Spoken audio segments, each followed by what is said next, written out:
All right, let's go ahead and install the rear sprocket. So it's pretty straightforward as far as I know. Hey, I got the right hardware this time. A little bit on the long side, but that ain't never hurt nobody. All right, and just like that, our rear sprocket is installed. So you guys have already seen that we've installed the rear sprocket and hub. I'm currently working on making a mount to mount my brake calipers so I can set my brake rotor in place, but we can go ahead and, while we're waiting on that, install our hubs for our wheels. Now, I picked these up online. They seem pretty nice, all aluminum, anodized, and whatever color you want, from like 6 colors to choose from. So that's pretty nice, but we're gonna have to, now the way I wanna do it is, I'm gonna have the snap ring on the end, we're gonna have the hub right up against the snap ring, and then I'm gonna have a clamp collar on the back so it cannot slide back and it cannot slide forward. That way it's locked in place no matter what happens. So we'll go ahead and do that. I'm also going to install a thread locker on these so they do not back out for some odd reason that they would. Because there should be a fair amount of vibration in here and we don't want anything to back out, especially on our wheels, because it'd be pretty sad if you were driving and your wheel popped off and you watch it roll by. So we'll get started with that.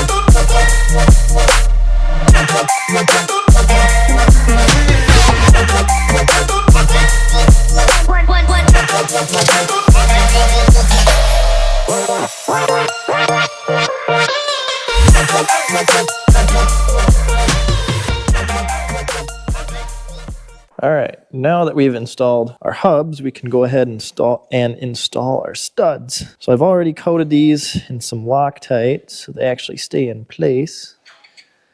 And we'll just go ahead and thread them in and away we go.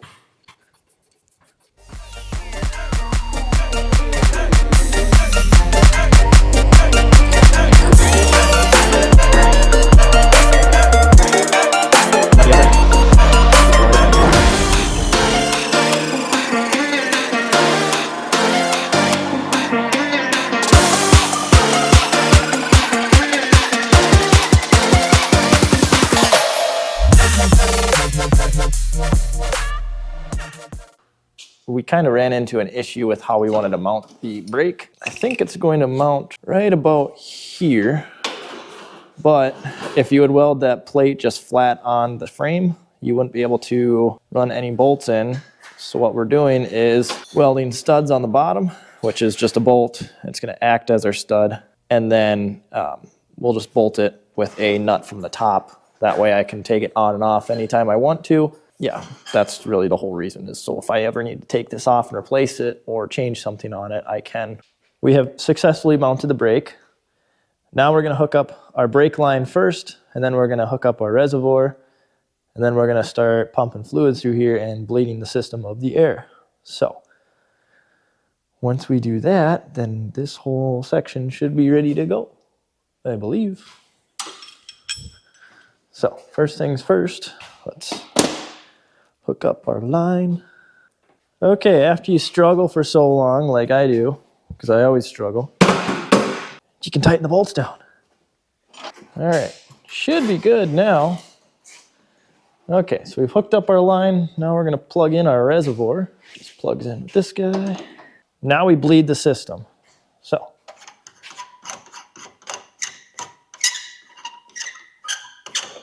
Oh, God. I love this brake reservoir, but I hate it because it sounds so terrible.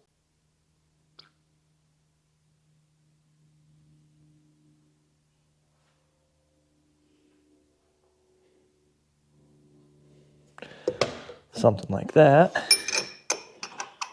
Oh, that's a 10. I had an 8. That's a 12. Fuck it. All right, so to bleed the system, it's kind of a process and a half because you have to, if I remember correctly, you open your bleeder, you push your fluid through, you close your bleeder, then you open back your brake so it sucks more fluid down. And you got to do that until all the air is out of the system. So when they say bleeding brakes, it means bleed the air out, not bleed the fluid out. You're bleeding the air. You ready for this? You got her. All right, where'd your line go? Well, pump it out first.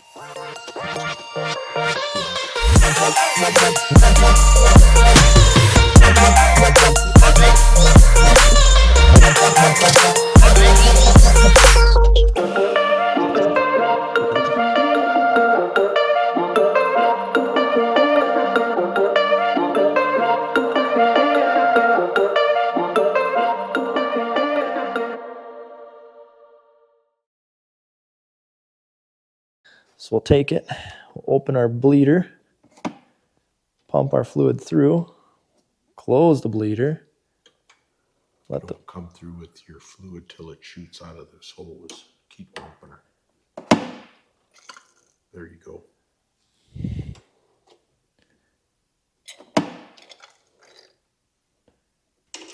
You think it had some vacuum in there? Yep, it did. All right, now since we got the system bled, we'll just fill her back up with fluid till about there. And this is ready to go once I tighten this down.